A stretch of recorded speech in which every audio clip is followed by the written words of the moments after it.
Olá pessoal, sejam bem-vindos ao nosso terceiro episódio do nosso podcast Respira Comigo. Hoje a gente vai falar sobre o que acontece com a criança, o que acontece com o crescimento e desenvolvimento da criança se ela não respira bem pelo nariz.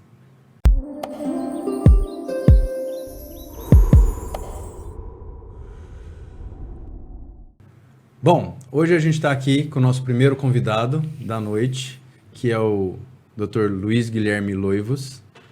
Ele é odontólogo e ele vai falar um pouquinho sobre essa questão do crescimento dessa região da cavidade oral, dos dentes, da posição do dente, da posição do rosto, quando esse paciente não respira bem.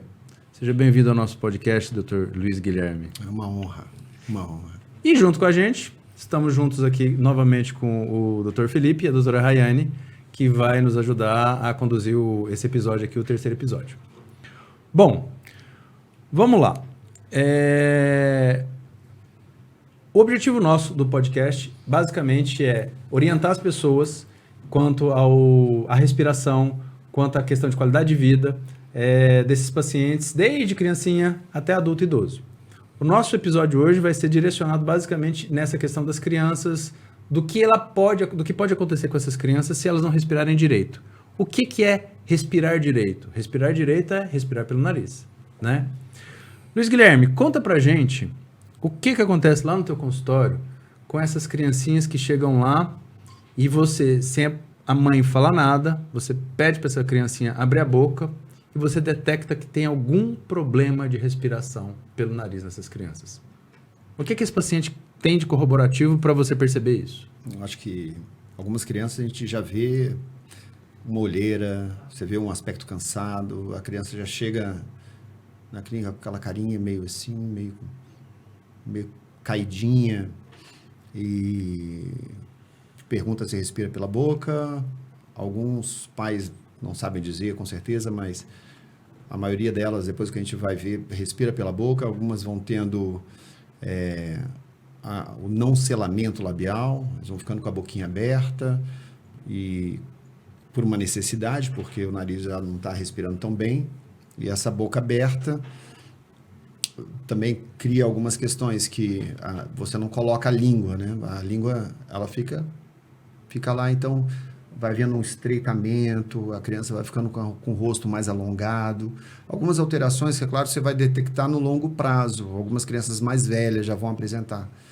Mas você já pode ir identificando alguns traços, como um estreitamento do maxilar. A gente fala sempre que a maxila ela tem que ser uma tampa em relação à mandíbula. A mandíbula é a tampa e a panela.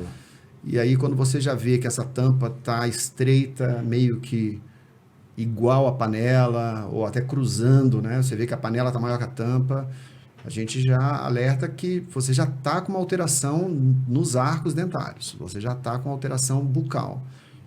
E não adianta você tratar o dente dessa pessoa, né? Vou tratar o dente, vou botar um aparelho, vou resolver. Se você tem um problema base, que é o problema respiratório, você pode tratar o dente, pode entregar essa criança com um arco bonito e recidivar. Então, quer dizer que você já percebe isso no consultório, no teu consultório odontológico, que a criança tem um jeitão já. Tem um jeitão, cabecinha pra frente, cansadinha. Esse jeitão que a gente fala no Medicaid tem um nome, né, Rayane? Isso. É o que a gente chama de fenótipo, Isso. Né? É o que a gente consegue juntar, né? A gente, sem querer entrar muito em termos, né? A gente faz essa diferenciação de genótipo e fenótipo, bem na parte da genética, né? Que é um terror na nossa faculdade de medicina. Mas o fenótipo é isso, né? São as características que essa criança ela vai desenvolvendo por conta do ambiente, né? Daquilo que está acontecendo ao redor dela. Que não é talvez uma predisposição que já nasceu com ela, é algo que foi acontecendo. E nós trouxemos algumas imagens, vamos dar uma olhadinha para exemplificar para o pessoal como que é essa criança. Porque assim, é muito fácil a gente falar, porque falar às vezes a tampa panela, a gente tenta explicar, mas às vezes a pessoa que assistia, principalmente assistia aqui na parte de vídeo, né, do nosso videocast, ela vai conseguir ver e às vezes ela vai notar, pô, mas parece tanto meu filho. E ela não consegue ver as alterações disso, porque um profissional é diferente, né? O Luiz, que vai estar lá no consultório, que já viu várias crianças desse jeito, ele vai ter esse olhar mais aguçado. Nós, né, também vamos conseguir.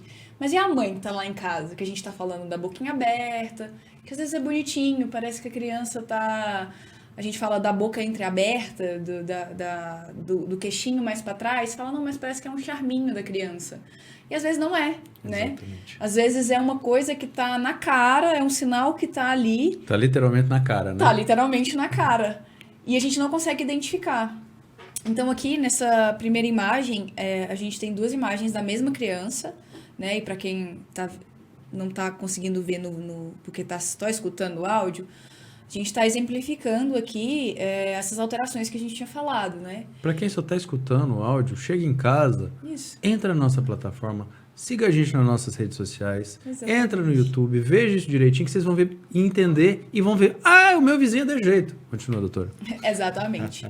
Então a gente consegue ver, isso que o Luiz estava exemplificando pra gente, essa criança, ela tem uma face mais alongada. Agora, em repouso, ela não está fazendo o selamento completo do lábio. Os Que é o que ele dentinhos, falou. exatamente, os dentinhos estão ali projetados, né, para a parte. E o lábio superior, a diferença dele com o inferior está mais retroposicionado por conta desse retroposicionamento total, né? Então, ele tem essa carinha que a gente fala, né, esse perfil, parece um espelho, né? De ônibus. Um espelho de ônibus. Convexo. Que a gente Convexo. fala. Aquele lá que dá para ver tudo. Exatamente. Então, assim, a gente começa a ver isso, já é uma criança maior, né? A gente já tá vendo que ela já deve ter aí mais do que os seus 7, 8 anos, já com essas complicações. E é uma coisa que a gente vê, se deixar isso acontecer, ela vai virar um possível paciente do Dr. Diderot no futuro, né? Exatamente. Vai ter necessidade de cirurgias mais complexas, né? Do arcabouço inteiro, e isso daí a gente poderia ter evitado, né, no momento do diagnóstico correto dessa criança. Pessoal, e só para a gente explicar um pouquinho por que que isso acontece, por que que tem essas alterações, quando a gente fala que respirar pelo nariz é normal, por quê? O objetivo inicial é que a boquinha da criança fique fechada, a língua encoste no céu da boca, para quê? Para criar um crescimento ideal. Da forma como o Luiz falou, tampa e panela, quando a linguinha bate no teto da boca, ela faz isso daqui. Então, ela aumenta o teto da boca e o assoalho do nariz. A partir do momento que a gente tem esse aumento, a gente tem tanto um crescimento melhor na horizontal quanto lateral. Então, isso permite com que toda a parte esquelética da criança seja mais ajustada. A partir do momento que isso não aconteceu, o narizinho não funciona para respirar, a criancinha abriu a boca, a língua não encosta no céu da boca, e aí começa a ter essas deformidades. Então, voltando um pouquinho no último podcast que a gente falou, não tratar a criancinha quando criança pode gerar uma alteração lá na frente que não vai ser mais reversível. Porque a gente está falando de osso aqui, gente, tá? Não é só de tecido mole. E assim, essa questão que o Luiz falou também é a postura. Gente, o corpo fala. Então, ou seja, se você tá notando que a criança que está do teu lado, teu filho, teu vizinho, não sei o que lá, teu sobrinho, tem essa postura aqui, ou seja, olha só. Luiz, o que lembra essa postura aqui? O que lembra? Esse paciente buscando ar. Ele está se adequando, né? Está facilitando. E é interessante, assim, sobre esse posicionamento corporal, sobre o que o Felipe falou. É tudo uma adaptação. No nosso corpo é tudo ação e reação. Se ele abriu a boca, se ele precisa respirar com a boca, o lábio, ele perde o tônus. Se o lábio perde o tônus, a língua empurra os dentes. Então, essa criança vai ter a projeção dos dentes para frente, né? A língua não alarga o maxilar. Ele busca, ele vai com o corpo para frente. Outra coisa que eu estava vendo, às vezes, até você falou dos neuroreceptores que tem no nariz, coisa e tal, e que também transmite informações, dizem, para o tórax, quando você respira. Isso. E aí também interfere na sua postura. Isso. Então você tem uma postura melhor. Nesse caso, não. A criança completamente... E não vai comer bem, vai comer pouco. A musculatura dela está alongada, está fraca. Isso vai tendo uma interferência completa na face, nos dentes, na arcada. Ela vai comer pior. os dentes vão entortando, vão se projetando, vão ficando tortos, vão ficando cruzados. E talvez esse acabe sendo um sinal, né, que a mãe vê. Meu filho tá dentuço. E a postura dele, voltando um pouquinho a falar, ele está procurando, ele está buscando oxigênio. É aquela coisa, você está sufocado, sai da piscina, faz desse jeito. É essa a postura. Imagina o desespero. E é o que o Luiz falou. Essa criança está se adaptando a uma forma de ter que respirar. Porque tem que respirar. Agora, a questão é, ela está respirando corretamente? A respiração que ela está tendo está contribuindo com o crescimento facial? Está contribuindo para que a mordida, a oclusão, a arcada dentária dela de cima e de baixo estão ficando tampa e panela, igual o Luiz falou? Então é por isso que o corpo fala e a gente tem que notar essas coisas, esses sinais de alerta que a criança não está respirando direito. Não é isso? E é um sinal de alerta mesmo. Porque assim, se eu estiver correndo de um leão, eu não vou ficar respirando pelo nariz, não. Eu vou abrir a boca para pegar bastante ar para correr. É uma respiração que não é natural mesmo. É uma emergência. Ele está precisando de ar desesperadamente. Ele abre a boca. É o único recurso que ele tem. O nariz não funciona. E aí ele vai sequelar. Ele vai começar a ficar todo alterado. É um sinal de alerta. Ele está precisando de ajuda. Isso. Ele não está conseguindo respirar direito. A gente tem uma segunda imagem, vamos colocar na tela, para exemplificar mais 2 exemplos, né, de outras crianças que também têm, para mostrar algo mais diferente, principalmente uma criança menor, né, que às vezes a alteração ela é sutil. Exato. A gente não tem, a criança anterior ela tinha lá seus 7, 8 anos. Essa segunda criança ela é menorzinha. E aqui a gente já tem consegue observar essa alteração, né, doutor? O que acontece? Quando o Luiz falou da questão da hipotonicidade, fica flácido. Essa região fica flácida. E, gente, é o que a gente fala nas aulas. Esse músculo que está aqui em volta, ele chama orbicular. Então, um dos objetivos do podcast também é orientar e explicar algumas coisas, desde o leigo até estudante de medicina, enfim, quem queira saber sobre a parte de saúde de respiração. Esse músculo que está aqui, ele chama orbicular do lábio. E o orbicular do lábio, ele vai fazer o quê? Ele vai fazer o vedamento, o selamento labial. Se esse músculo, ele está hipotônico, ou seja, ele está solto, ele está bambo, ele não está forte. E por que ele não está forte? Porque se ele estiver forte, fechar a boca e o moleque não respirar pelo nariz, o que vai acontecer? Ele morre. Vai ficar um roxinho, né? Então, aí o que acontece? Esse músculo, ele tem que estar tônico. E se ele não tiver desse jeito, vai facilitar com que haja essa respiração bucal que a gente fala, ou seja, vai ficar com a boca entreaberta. A gente está vendo que esse moleque está babando mais. A gente pode ver que o lábio inferior desse moleque vai ficar, a gente chama evertido, ou seja, vai ficar maiorzão, né? Ai, tá carnudo. Não, ele não está respirando bem. Essa é a grande verdade. Os dentinhos lá dentro vão alterar. O palato, ou seja, o céu da boca, igual o Felipe falou, ele vai ficar cada vez mais estreito. Por quê? Porque não tem a língua lá para fazer esse estímulo. Então, vai ter uma alteração, tanto de crescimento facial, quanto de sono. Ou seja, tudo isso vai resultar com que essa criança tenha um déficit de cognição, ou seja, de aprendizado, um déficit de alimentação, né? Você acha que essa criança aqui, ela vai comer um bifão direito? Em relação à mordida, assim, um bifão, assim, uma picanha, né? 2 questões. Ela não vai conseguir mastigar tão bem e ela não vai sentir o cheirinho. Como ela, não tem aquele... Talvez ela não tenha o mesmo prazer que eu, por exemplo, com o meu nariz. Com o seu nariz. O meu nariz é avantajado, privilegiado, não falar assim. Muito. Respiro muito. É forte. Rouba ar. Com certeza. Ela não vai ter o mesmo... Não vai ter o mesmo prazer pela comida que eu tenho. Isso. E o que vai ser a predileção dessa criança aqui para comida, gente? Coisinhas moles, um carboidrato. Líquida. Né? Entendeu? Quase líquida. Eu vou comer um sanduíche naquela rede americana, não sei que a gente não pode falar o nome, que não está patrocinando a gente, mas é um sanduíche quase líquido. Não é? O Big é quase líquido. Então fica mais fácil para ele vai ter predileção para isso. E olha que doido, né? A gente vai ter um fonoaudiólogo numa das nossas dos episódios aqui. Se você não estimula essa criança com alimentos mais sólidos, mais duros, para estimular a mastigação, a musculatura como um todo, isso vai entrar num ciclo vicioso de ter uma hipotonicidade, ou seja, ficar frouxo, e ela não ter a capacidade de fortalecer essa musculatura. Isso também vai influenciar na respiração desse moleque. É um moleque que vai pro churrasco, né? A carne tá cara. Vai pro churrasco, Não come, né? leva, todo mundo reparte lá para levar a carne. O moleque vai lá, pega um pedaço de carne. Nham, nham, nham, nham, nham, nham, nham, nham, nham. Ou ele respira ou ele come. Pois é. Ou ele respira ou ele come. E aí depois, no final das contas, o que ele faz? Blé, joga o bagaço da carne fora.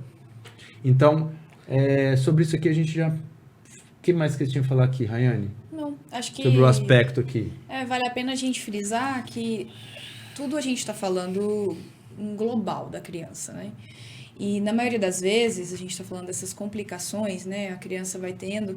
É importante dizer que essas crianças também têm um nível bem aumentado de crianças que são atópicas, né? Elas começam a ter a associação de problemas de saúde. Então, Alérgica, né? Alérgica, junto com uma adenoide muito grande, e isso vai somando.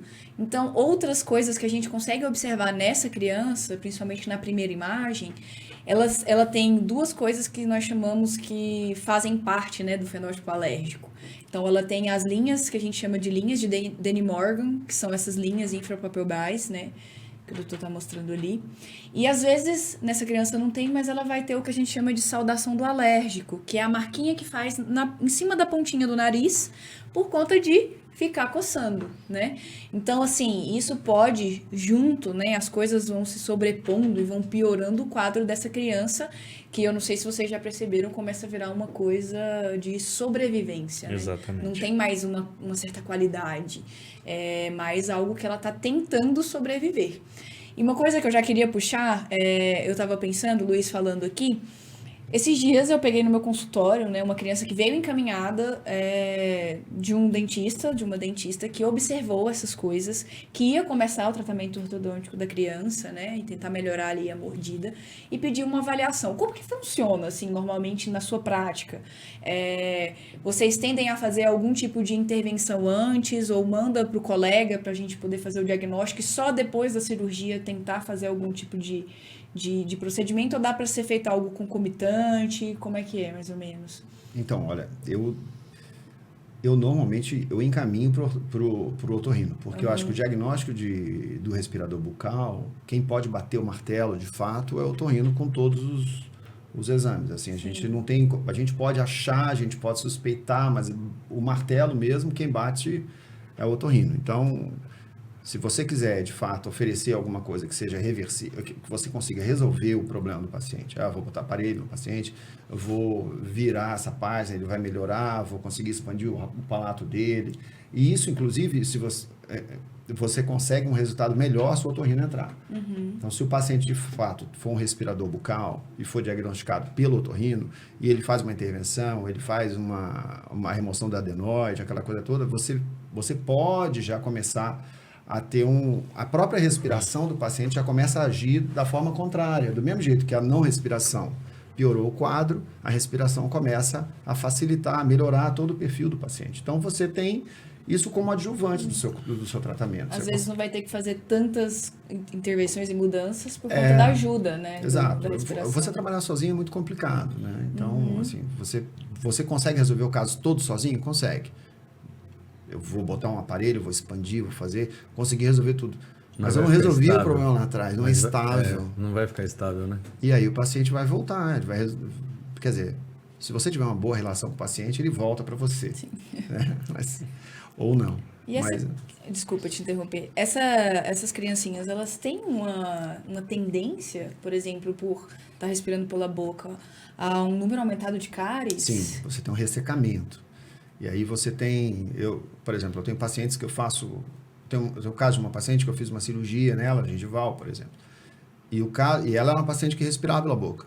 Ela já era adulta, com terço alongado, quer dizer, ela já tinha passado por todo essa malformação. Essa malformação por ser respiradora bucal. Então, ela já era alongada. Ela teria que fazer uma ortognática, por exemplo, para resolver o caso dela. Ela não ia fazer, ela não queria fazer. Ela fez uma cirurgia gengival. Mas a gente teve um tempo aumentado de cicatrização, porque a gengiva dela estava sempre vermelha, inflamada. Sangrante. Porque pela falta de saliva ali naquela área. Porque a boca foi ressecada. Ela respira pela boca o tempo todo. E aí ela me contou um segredo que fez com que ela melhorasse muito, que ela colocou uma fita, dormiu de fita crepe na boca. É. Maravilha. E quem ensinou ela foi o marido, que tinha também respiração bucal. É de família. Imagina as crianças. Não, as crianças. Mas ela dormiu de fita. Ela botava uma fita e ela, de fato, melhorou muito. Assim, eu falei, mas o que houve? Ela falou, doutor, eu vou te contar. Eu botei uma fita. Meu Deus. Eu não falo isso para os pacientes. Põe uma fita, eu não falo isso. Uma fita no silver tape, assim, que Põe você uma vai fita. resolver. É. Tá.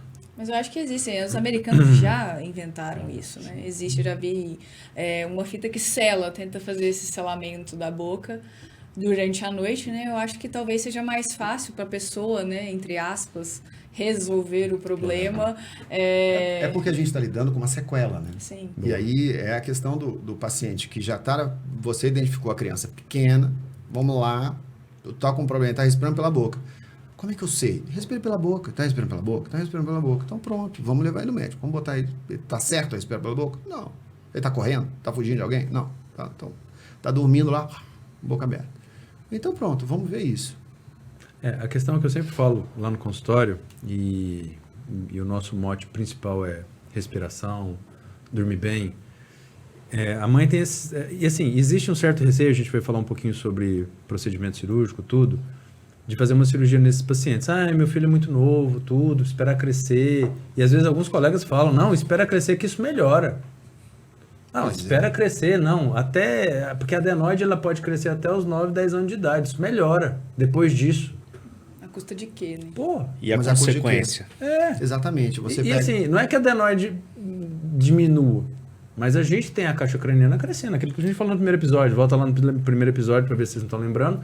Mas assim, sequelou. Mas o médico está pensando só na adenoide. Né? E o médico que está pensando só na porcaria da adenoide. E aí vai no dentista. Mas essa pessoa que tem volta da adenoide? Fala, não, isso é uma bobagem. Não, Deixa a adenoide. é adenoide. Assim, a crítica é o colega otorrino que só sabe ver o nariz, só sabe ver a adenoide, só sabe ver a amígdala. E não vê o quê? O jeito que está a mordida desse paciente. É a mesma crítica aos dentistas. É o dentista que só quer saber de deixar a tampa e panela ali e não vê o resto. Né? Então, ou seja, esse trabalho que a gente tem que ter é interdisciplinar. Ou seja, várias disciplinas para a gente poder resolver, ajudar a melhorar a qualidade de vida desse paciente, que seja criança ou adulto. Claro, que se for criança, a gente diagnosticar uma amígdala, uma adenoide grande, tudo, que tem indicação cirúrgica para isso, gente, a grande probabilidade desse paciente crescer bem. E se ele não crescer bem no final das contas, o que vai acontecer? Fala para os pais, você tem a opção de a gente tentar melhorar aqui com uma cirurgia não simples, porque não existe nada simples na vida, mas uma cirurgia que dura em torno de 15, 20 minutos, né? Pra gente tentar melhorar isso aqui junto com ortodontistas, junto com o pessoal do odonto, fisioterapia, fono, ou fecha esse diagnóstico, deixa ali no canto e espera essa criança deformar. E quando essa criança deformar lá na frente, vai ser um adulto que tem uma indicação de uma cirurgia muito mais complexa, que é a tal da cirurgia esquelética, cirurgia ortognática, que também vai ser tema nosso aqui. E não é só isso, a criança ela vai crescer como? Boa. Com uma questão educacional, cognitiva, porque ela vai dormir mal, fatalmente, ela vai estar com sono em sala, ela vai estar com pouco oxigênio em sala para absorver todos os conhecimentos. Vai comer mal. E ganha pecha de burro. E vai brincar mal, porque ela não vai conseguir fazer um pique-pega, ela vai ser a primeira a ser pega. Não vai pra bola. Não vai. Não. Então, assim, você tá... Fica lá só no celular. Você vai... É questão assim... Tudo bem, você quer... Esses dias uma amiga, ou o marido, depois de uma... Não tem nada a ver. Um amigo chegou da festa e a amiga falou assim, vai descer com o cachorro. Ele falou, não. Mas são 1h da manhã, então você não vai fazer xixi. Aí ele parou, falou assim, porque... Então tá bom, vou descer com o cachorro. E o que eu quero dizer é o seguinte, não vou fazer a cirurgia, então tá bom, vou reduzir seu oxigênio em 40%, vamos fazer alguma coisa assim, vou reduzir seu oxigênio, você vai passar a viver agora com tanto... Você é a mãe? Então vamos espelhar essa relação, vamos lá. Toma, tira um pouquinho desse oxigênio, experimenta, passa um dia, respira, só um pouquinho, vou tirar. Vamos, corre. Fica respirando num saco. Aguenta. Vai, respira num saco aí, fica um tempinho, vê como é que é, você ficar não fatigado. tendo esse oxigênio todo. né? Isso aí.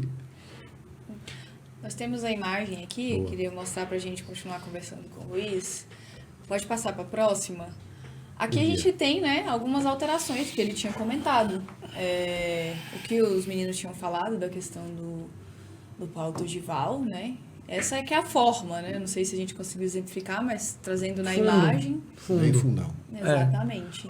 Quais são algumas causas, assim, a gente está falando de criança, Luiz. Estamos falando de criança aqui. Me fala da chupeta. Então, chupeta, dedo, tudo isso, a criança é plástica, né? A criança é boa, que ela é plástica, porque você pode jogar a criança no chão, que ela não Quebra. quebra. Ela é resistente. Gente, Não não pode joguem jogar. as Ninguém vai crianças jogar no criança. chão, por favor.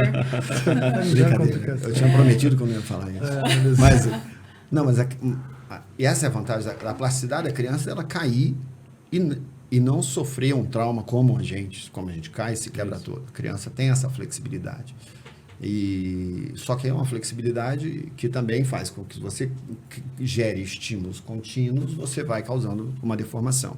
E aí, junto, quer dizer, se você associa um dedo, uma chupeta, a respiração bucal, essa criança com a boca aberta o tempo inteiro, sem a língua, você tem muito mais ação da musculatura lateral, né? Não tem o equilíbrio da língua, então você começa a estreitar esse arco, você vai estreitando a distância, porque a musculatura da bochecha começa a pressionar. Agir mais. Né?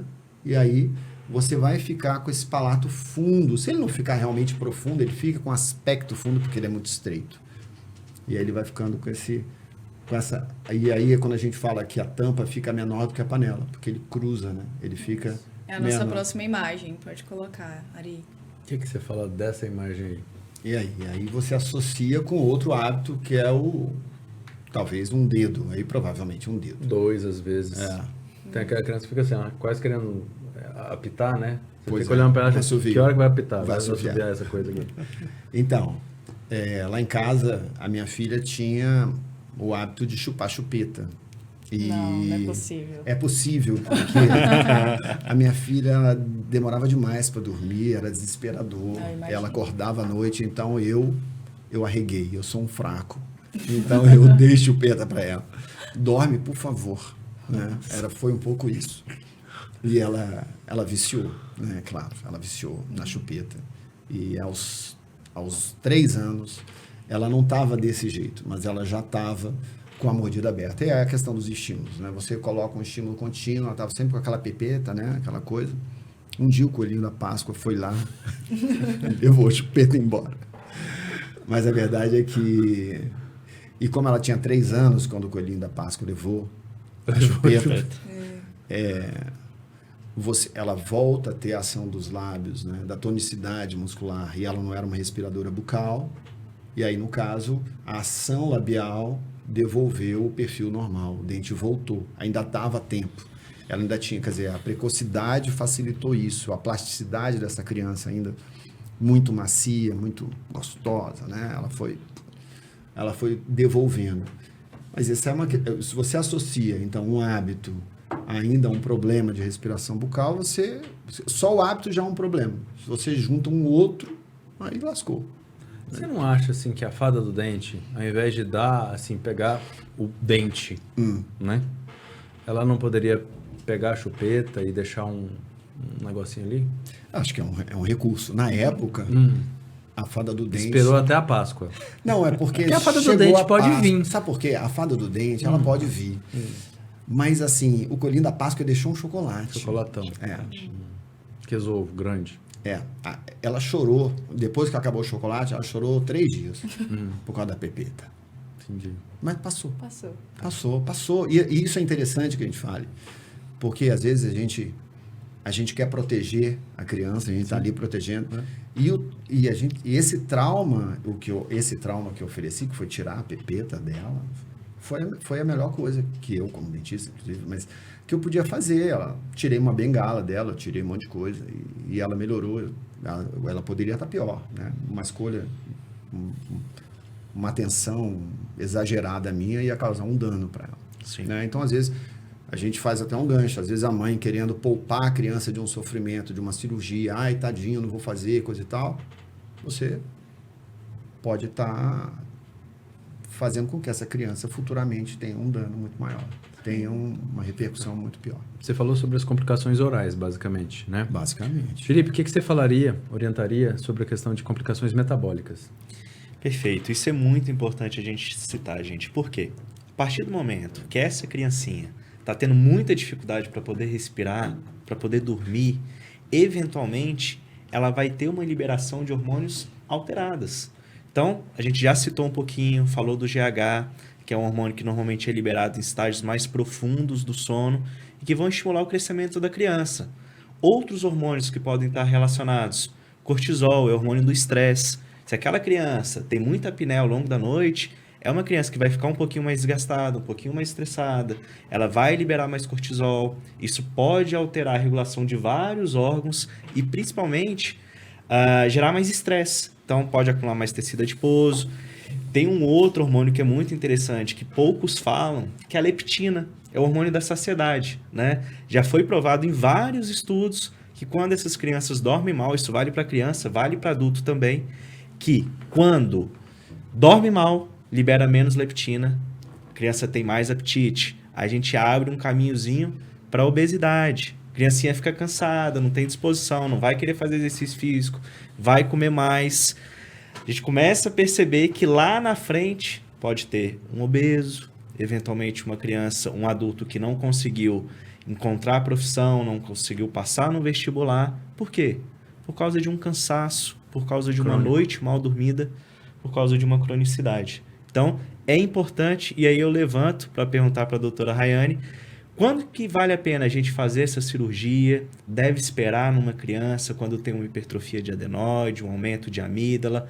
Como que a gente mede isso? A gente vai ter um episódio, né? Vai ser um spoiler do nosso próximo episódio sobre como é feita a cirurgia.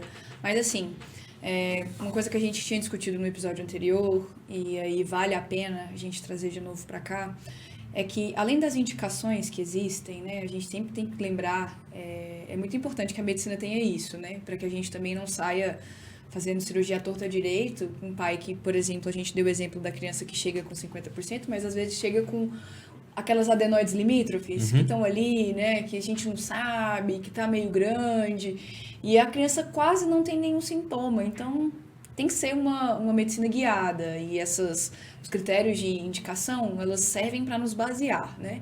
Então, falando sobre os critérios de, por exemplo, infecções de repetição, que é uma das coisas que a gente avalia, é importante a gente ver o período, né, que essa criança, então a gente vai graduar em anos, então se a criança tem mais do que 7 em um ano, se ela tem mais do que 5 infecções em 2 anos consecutivos, ou de 3 episódios de infecção, né, principalmente falando da questão da amígdala, em 3 anos consecutivos, a gente começa a pensar, levanta uma bandeirinha vermelha, pô, essa criança está começando a se encaixar nesse critério. A criança que já tem comprovado, né, que já tem alguma alteração do sono, e a gente vai falar um pouquinho dos artigos que nós trouxemos para discutir, começa a ter terror noturno, começa a ter enurese, né, começa a fazer xixi na cama.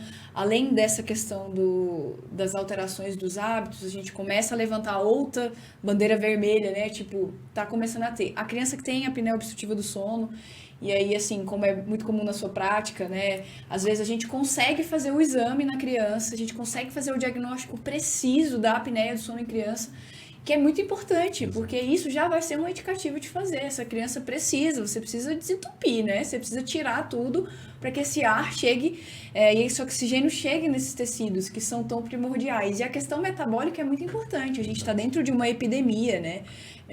As crianças estão tendo acesso, e aquilo que o Judeu falou é muito importante, porque a predileção vai ser pelas coisas mais pastosas. Então, elas começam a ter tendência, é muito difícil que a mãe faça e dê ali, sei lá, uma sopa, um purezinho, algo. Ela vai querer a coisa mais macia. Então, o sanduíche, que é mais macio, que ela consegue mastigar, também é mais calórico. O sorvete. Exatamente. Ela começa a ter aquilo de realmente ter um apetite. E naquele momento de plasticidade que o Luiz estava falando, que ela está ali crescendo, né, que ela teria aquelas chances, a oportunidade, ela está ali se entupindo de coisas que vão gerar mais consequências ainda.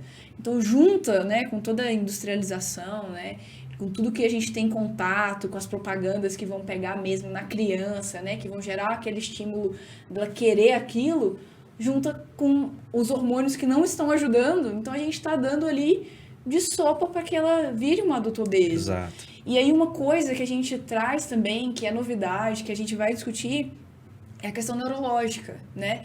Então, uma das coisas que a gente mais pergunta tem essa questão da criança ser uma criança mais cansada, né? Do ponto de vista que ela não está recebendo o oxigênio necessário.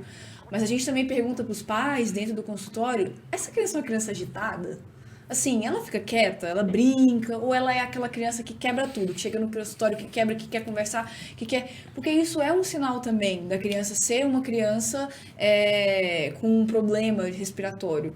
Porque, na verdade, gera um ciclo que a gente estava falando. Os hormônios não são liberados, ela vira uma criança estressada, Sim. irritadiça. Que ela começa a ter essa similaridade, né, com uma síndrome mesmo.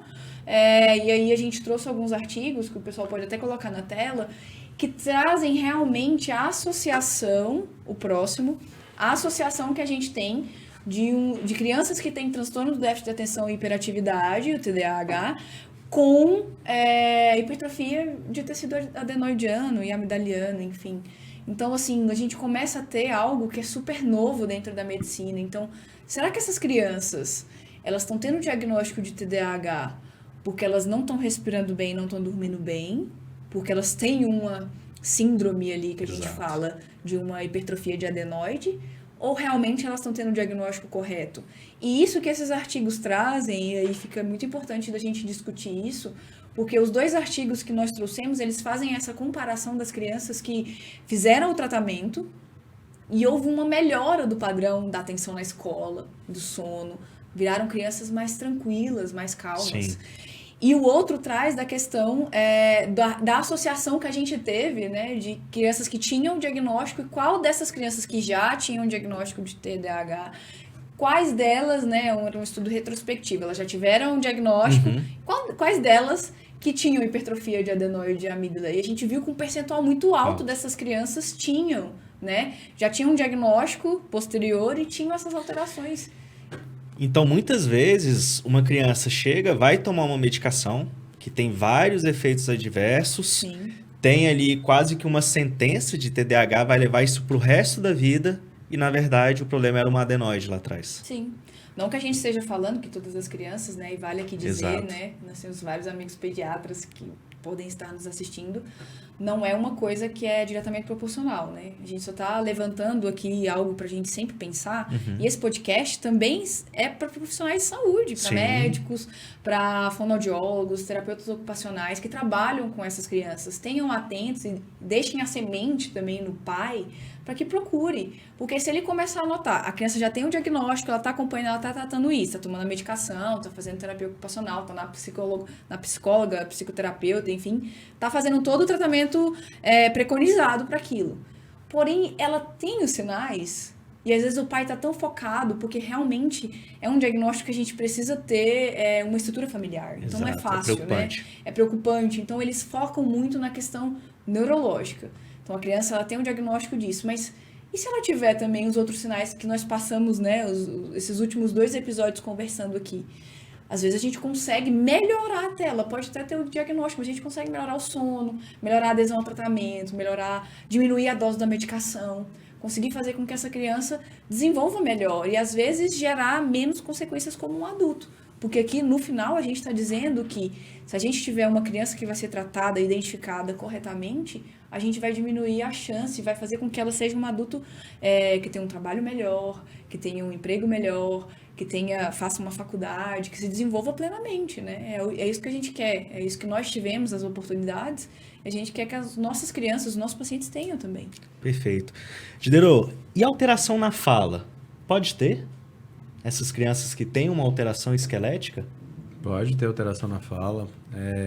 Principalmente, né, como a gente viu lá naquele primeiro slide do episódio anterior, que vocês conseguem assistir pelos nossos canais, né? Sigam, curtam. Aquelas 2 porpetas, aquelas 2 almôndegas de carne lá, que são as amígdalas, né?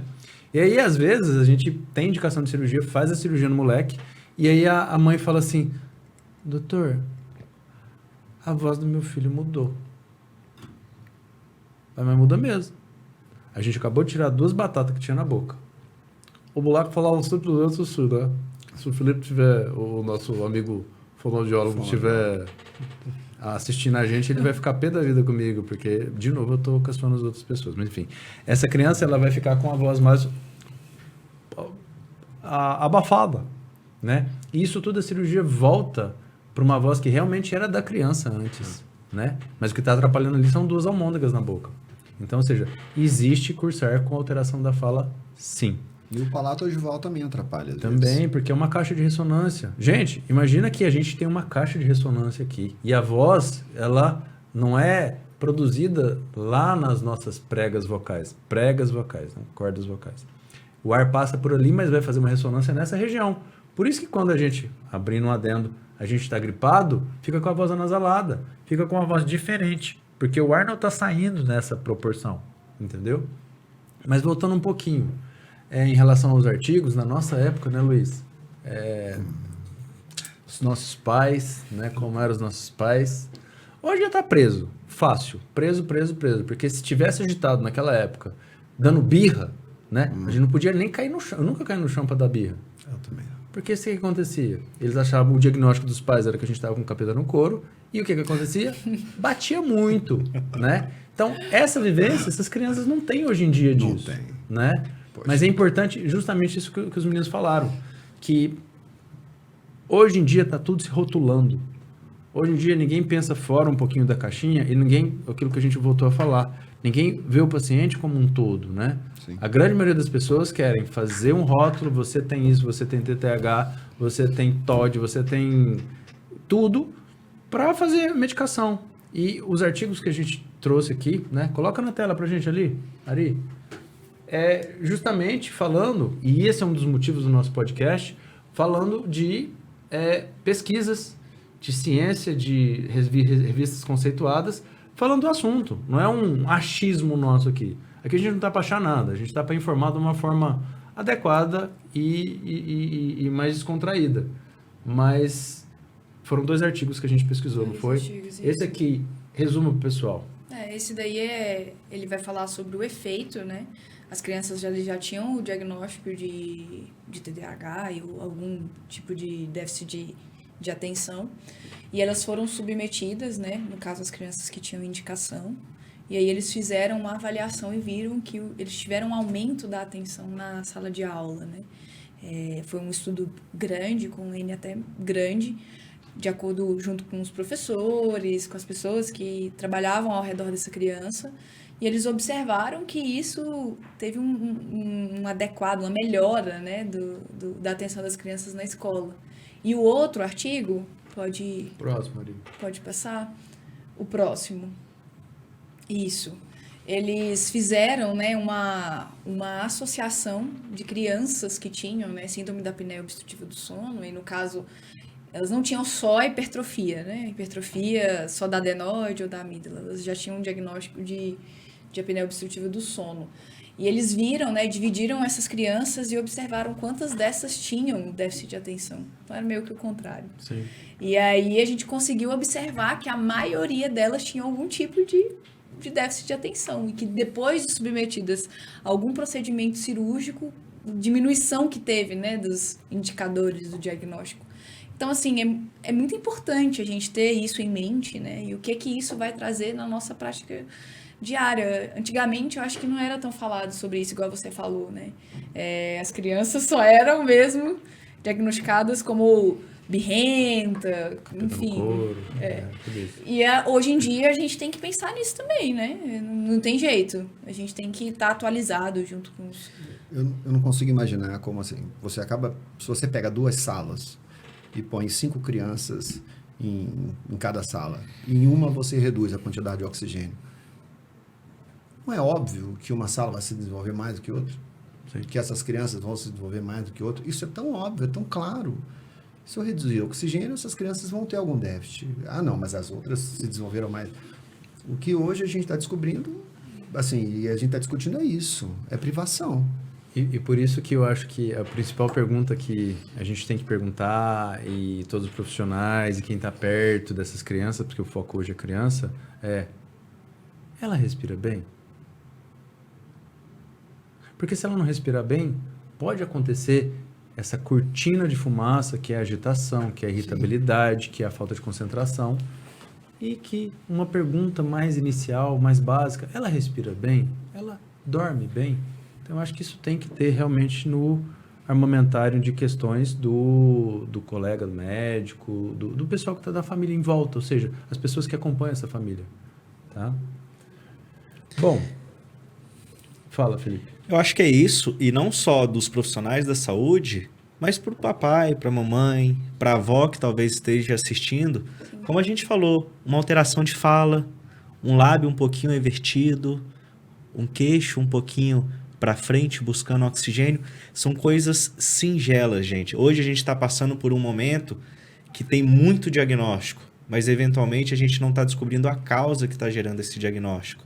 Uma criancinha que é diagnosticada com TDAH na infância, talvez seja o correto, talvez seja o diagnóstico, mas lá na frente, se não for, é um paciente que vai ter uma retrognatia, vai ter uma alteração ortodôntica, invariavelmente vai dormir mal, pode ter chance de ter um infarto lá na frente, um AVC por um problema cardiovascular.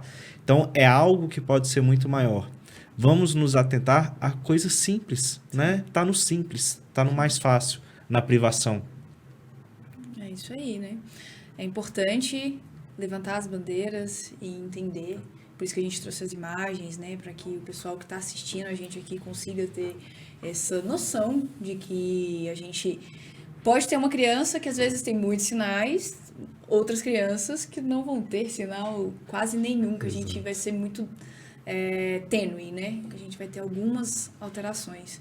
Então, para o pessoal aí de casa que conseguiu assistir com a gente, procure um profissional caso vocês tenham, né, observado que em casa vocês têm uma criança que ronca, tem uma criança que é meio agitada, tem uma criança que respira pela boca, porque o quanto antes você fizer, você vai estar dando a oportunidade do seu filho de ter o diagnóstico correto e ter uma vida longe de privações, que foi o que a gente falou, dar a oportunidade para que essa criança viva o máximo dela, né? O máximo que ela nasceu e o máximo que ela vai ter pela frente durante toda uma vida.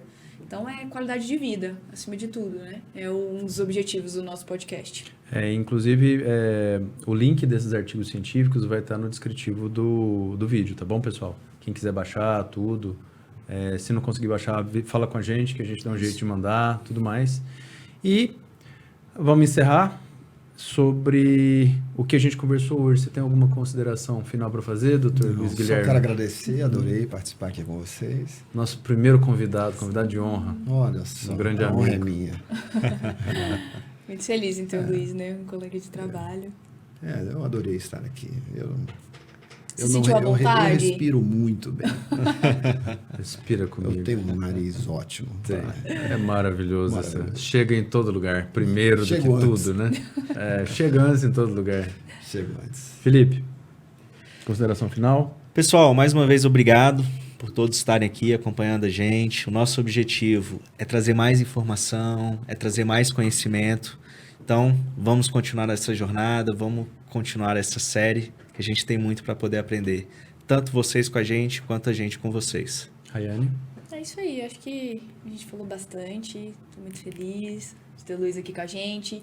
A gente não te torturou, né, Luiz? Pode falar pro pessoal, para os próximos convidados podem ficar à vontade. Fiquem à vontade. E assim, é muito gratificante, né, levar informação de qualidade para as pessoas que estão escutando para um diagnóstico correto. Acho que isso daí a gente vai tentar levar daqui para frente, né? Então, estou muito feliz da gente estar aqui desmistificando esse tema. Exato. E para as titias pediatras que ainda estão aí também, né? Fiquem em alerta. Acho que isso é muito importante para os colegas, porque faz parte, né? E a gente vê muito diagnóstico, eu já estou falando demais, mas enfim, pode encerrar. Pessoal, então, ou seja, a gente está aqui sempre para dar informação para vocês. É importante que vocês sigam a gente nas nossas mídias sociais, no YouTube, assistam. As dúvidas, encaminhem para a gente, que nós vamos responder. Se tiver alguma questão, uma questão específica sobre o que o Dr. Luiz Guilherme falou, pode passar pra gente, que a gente passa pra ele, ele com certeza vai responder vocês, tá? E aqui a gente encerra o nosso terceiro episódio do Respira Comigo. Muito obrigado.